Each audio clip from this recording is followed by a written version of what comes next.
दिखाई नहीं पड़ेगा, क्योंकि आपकी आंखों पर तो इटालियन चश्मा चढ़ा हुआ है। इटालियन। आप मुझे बताइए जोशी जी, पहले सोनिया मनमोहन की सरकार थी, कभी सम्मेलन होता था, लोग आके आके बैठते थे, तालियां नहीं बजाते थे।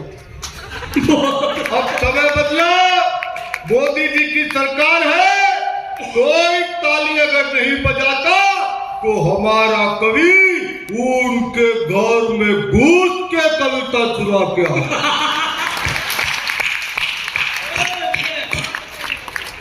ये सबका अपना अंदाज होता है।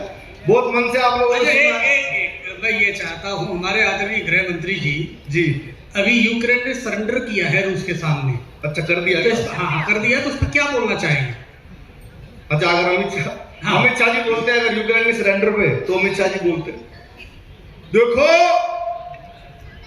यूक्रेन ने सरेंडर किया है, मेरा ये मानना है कि पाकिस्तान को भी उससे सीख लेनी चाहिए।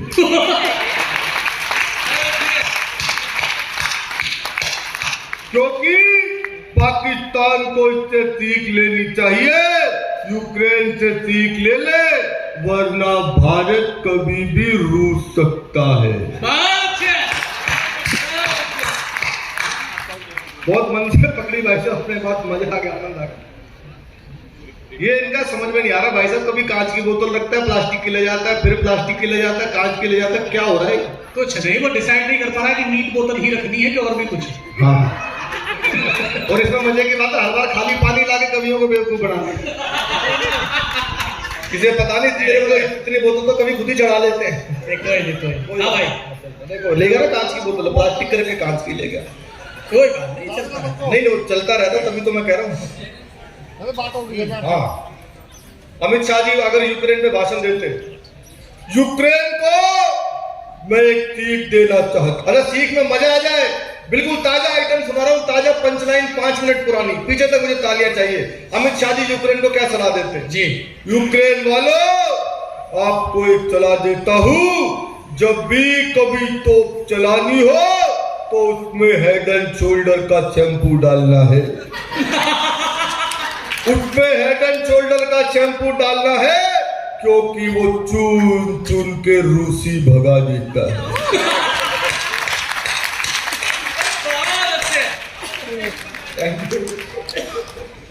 बहुत मन से आप लोगों ने सुना है, बहुत ही आनंद आ रहा है। और हमारे दो बहुत बड़े बड़े कवि अभी हमारे बीच में बचे भी हुए हैं। कोरोना काल में भाई साहब हालत वाकई कवियों की बहुत खराब हो गई। सब लोगों ने जंग लड़ी कोरोना से, डॉक्टर्स ने लड़ी, साइंटिस्ट हमने भी लड़ी। तो मैंने कल्पना की कि हमारे देश की सब्जियां भी कोरोना से लड़ रही है, चाइना से लड़ रही है। अच्छा, चाइना वालों का अजीब सिस्टम है। मैं नवंबर 2019 में चाइना गया था भाई साहब, उसके 1 महीने के बाद फिर कोविड आ ही गया था। मैं नवंबर में गया था, दिसंबर में कोविड आया था। तो मैंने देखा वहां चाइना के अजीब लोग हैं, इंग्लिश तो समझते नहीं, इंग्लिश नहीं आती बिल्कुल भी। कुछ भी बात संवाद कर रहा हो तो उनसे बड़ी दिक्कत होती थी, इंग्लिश नहीं आती भाई साहब उनको। हिंदी में भी सिर्फ भाइयों और बहनों समझते। बड़ी दिक्कत होती थी उनको। कुछ भी बोलो, मुझे एक बार पानी मांगा तो भाई साहब पानी नहीं दे रहे बोलो, मैंने इंग्लिश में मांगा, नहीं समझ में आया। हिंदी में मांगा तो हिंदी तो आती नहीं, एक्सप्रेशन भी नहीं समझते। हमारे कम से कम इंडिया में एक्सप्रेशन तो समझते हैं। हमारे तो चंडीगढ़, पंजाब, हरियाणा में तो 1 किलोमीटर दूर से देख के बता देते हैं माचिस मांगे गए। उनको समझा, क्योंकि मैं तो, हम लोग हरियाणा के, मेरे माता पिता दोनों हरियाणा के हैं, तो हम तो चंडीगढ़ को हरियाणा का हिस्सा ही मानते हैं, है ना। और भाई साहब हरियाणा के अंदर का जो हर किसी हरियाणवी के अंदर देख लेना, वो जनजात कॉमेडियन होता है, उनको कोई जोक्स बनाने नहीं पड़ते। मेरे पिताजी 79 में दिल्ली गए थे, आज भी उनके अंदर का हरियाणवी नहीं मरा। वो रात को 2-2, 2:30, 3 बजे ऐसी बात करते हैं कि हम लोग पूरे महीने उस बात पे हंसते हैं। कुछ भी बोल देते हैं भाई साहब, उनको पता ही नहीं लगता क्या बोल रहे हैं, उनको ये नहीं पता कि कॉमेडी हो रही है। रात को 2:30 बजे भूकंप आया बहन जी अभी हमारे दिल्ली में, 2:30 बजे भूकंप आया, पिताजी रात को सो रहे थे, पिताजी उठा, उठो पापा जी भूकंप आ गया। और वो रात को उठ के आंख मसलने लगे। हमने न्यूज चलाई, उसमें समाचार आया, आइए चलते हैं अपनी संवाददाता सुनीता के पास और जानते हैं ताजा हालत क्या है। पिताजी नींद में बोले, सुनीता अब तक जाग रही है। हमारे को कुछ नहीं पता होता। हमारे यहाँ तो बहुत दिक्कत है भाई साहब। जब दिल्ली में नई मेट्रो चली ना, हरियाणा के ताऊ आ गए, सड़क पे मिल गए। दिल्ली में जब नई मेट्रो चली, सबसे पहले हमारे देश में दिल्ली में चली थी मेट्रो। अब मेट्रो का अपना सिस्टम है, कैसे चढ़ना है, कैसे टोकन लेना है, कैसे उतरना है। हरियाणा के ताऊ सड़क पे मिले, छोरे ये बता शादरा कौन सी बस जाएगी? मैंने कहा जी बस में क्यों जा रहे हो, मेट्रो में जाओ जल्दी पहुंचाएगी। जल्दी में मैंने फौज में लड़ने जाना है। मैंने कहा जी वहीं जा रहा हूँ, मैंने साथ साथ चलो। ताऊ जी गन्ना चूस से स्टेशन में घुसने लगे। एक पुलिस वाले ने रोका, बोला गन्ना अंदर नहीं ले जा पाओगे आप। क्यों भाई, अंदर रस नहीं निकलेगा इसका। रस तो निकलेगा, अंदर खाना अलाउड नहीं है। लेबर पकड़ के बैठ जा, वापसी में सब पूछिए मेरे को। अब ताऊ जी टोकन की लाइन में लगे। मैडम शाहदरा का टोकन कितने का दे रही है? सर 12 रुपए का एक दिया, ठीक लगा ले, 2 आदमी जाएंगे। 15 मिनट के बाद जैसे स्टेशन आया, ये सीढ़ी में क्या हो रहा है? मैंने कहा ताऊ जी उसको एस्केलेटर बोलते हैं, बिजली से चलने वाली सीढ़ियां खड़े खड़े पहुंचा देंगे आपको। हमारी गवर्नमेंट ने दिमाग से काम नहीं लिया बिल्कुल। मैंने कहा जी अब क्या हो गया? अच्छा आप सबको लगे कि दिल्ली के अरबों खरबों रुपए की सैकड़ों इंजीनियर्स की मेहनत पर और 20 साल की मेहनत पर उस हरियाणा के अनपढ़ गवार ताऊ का एक लॉजिक भारी पड़ता है तो मुझे सबकी तालियां चाहिए। मैंने कहा ताऊ जी उसको एस्केलेटर बोलते हैं, बिजली से चलते हैं, खड़े खड़े पहुंचा देंगे आपको। हमारी गवर्नमेंट ने दिमाग से काम नहीं लिया बिल्कुल भी। अरबों रुपए मेट्रो में लगा के जरूरत थी, सड़क पे ये सीटी नहीं बिछा देती, आदमी खड़ा खड़ा चला जाता।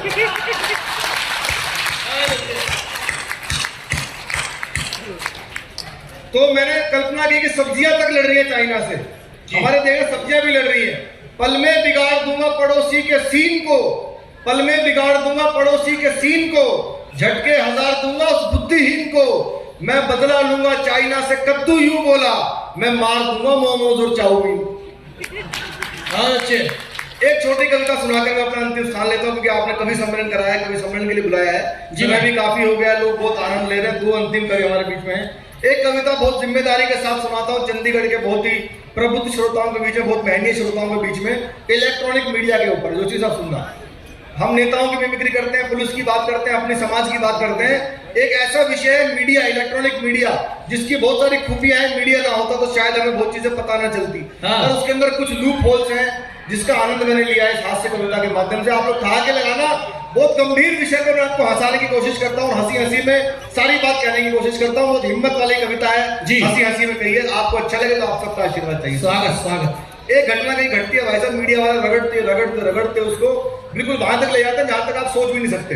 अब उसी का आनंद लेना, देखिए आप। स्वागत। दिल्ली में रसोई घर में खाना बना रही महिला पर किसी ने कई बार बेलन से प्रहार किया।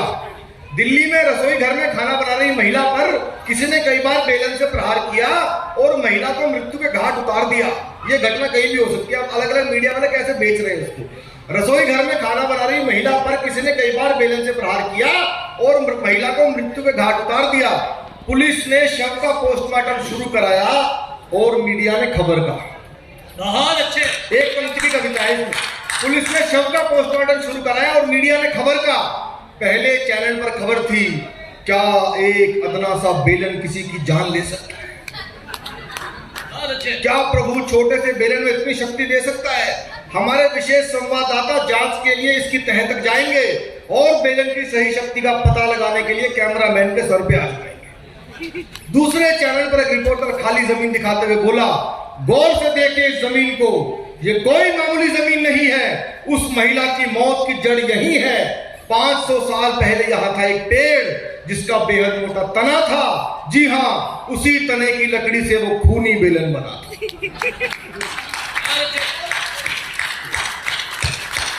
तीसरे चैनल पर खबर थी, नमस्कार, आज का मुख्य सवाल इस प्रकार है, जिस बेलन से महिला की मौत हुई वो किस लकड़ी से बना था?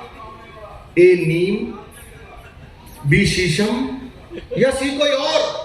अपना मोबाइल फोन उठाकर उसके मैसेज बॉक्स में जाकर टाइप कीजिए BELAN और भेज दीजिए 000 पर। और अपनी अभी तक की प्रस्तुति का सबसे बारीक व्यंग आप सबके चरणों में रखता हूं। आपको लगे कि मीडिया वालों की संवेदनाएं कई बार यहां तक भी आ जाती है। मैं खुद मीडिया चैनल्स में जाता हूं, खूब सारे शोज करता हूं, लेकिन हमारे कवि होने का फर्ज मैं निभा रहा हूं। सुनिएगा, चौथे चैनल पर खबर थी, नमस्कार, आज हमारे साथ मृतक महिला के पति सुधीर हैं, जो इस वक्त बेहद गंभीर हैं। सुधीर, जैसे कि हमें पता चला है कि आप अपने दफ्तर से जल्दी आने वाले थे, अपनी पत्नी के हाथ से बने पकोड़े खाने वाले थे। दर्शक आपसे जानना चाहते हैं, आपको ज्यादा किस चीज का दुख है? सुधीर, जैसा कि हमें पता चला है कि आप दफ्तर से जल्दी आने वाले थे, अपनी पत्नी के हाथ से बने पकोड़े खाने वाले थे। दर्शक आपसे जानना चाहेंगे, आपको ज्यादा किस चीज का दुख है? पत्नी के मर जाने का या पकोड़े ना खा पाने का? इतना सुनकर सुधीर रो दिए। इतना सुनकर रोएगा भी तो बेचारा, इतना सुनकर सुधीर रो दिए। रिपोर्टर फिर बोला, सर थोड़ी देर अपना कम दबा लीजिए, पकोड़े मन को मत मारिए, पकोड़े बाहर से मंगा लीजिए। बस इससे ज्यादा मैं नहीं देख पाया इलेक्ट्रॉनिक मीडिया का द्वंद। तुरंत अपना टेलीविजन किया बंद और ये विचार किया कि सबसे अलग दिखने की चाह में ये झूठ के पालने में इतना झूल गए, ज्यादातर मीडिया चैनल तो सत्य दिखाना ही भूल गए। ज्यादातर तो सत्य दिखाना ही भूल गए। ये इधर उधर से उलझुल खबरें सहेजते हैं, फिर उसे मन चाहे दाम पर बेचते हैं। और हकीकत तो यह है दोस्तों, सबसे तेज होने का दावा करने वाले ये चैनल्स धीरे से ही सही पर सत्य सत्य और केवल सत्य दिखाएंगे तो हमारे देश में हत्यारे, चोर, अपराधी, भ्रष्टाचारी, बलात्कारी शायद नहीं पनप पाए। बहुत बहुत शुक्रिया, आपने मुझे बहुत मन से सुना। आइए अब मैं बुलाता हूं